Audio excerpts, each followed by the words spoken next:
कळवण नांदुरी मार्गावर पाळे पिंपरी फाट्याजवळ मोटारसायकल, छोटा हत्ती, मालवाहू व आयशर गाडी यांच्यात भीषण अपघात होऊन एकाचा मृत्यू झाला असून 2 जण गंभीर जखमी झाले आहेत.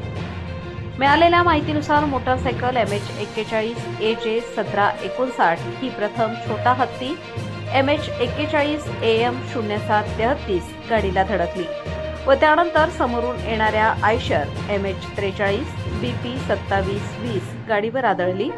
या अपघातात मोटारसायकलवर ट्रिपल सीट प्रवास सुरू होता. यात चालकाचा मृत्यू झाला असून अन्य 2 जण गंभीर जखमी झाले आहेत. अपघातानंतर जखमींना तात्काळ रुग्णवाहिकेद्वारे कळवण उपजिल्हा रुग्णालयात दाखल करण्यात आले. मात्र मोटारसायकल चालकाला रुग्णालयात पोहोचण्यास विलंब झाल्याने उपचारापूर्वीच त्याचा मृत्यू झाल्याची माहिती समोर आली आहे. उर्वरित दोघांवर उपचार सुरू आहेत. घटनेची माहिती मिळताच पोलिसांनी घटनास्थळी धाव घेतली असून पुढील तपास सुरू आहे.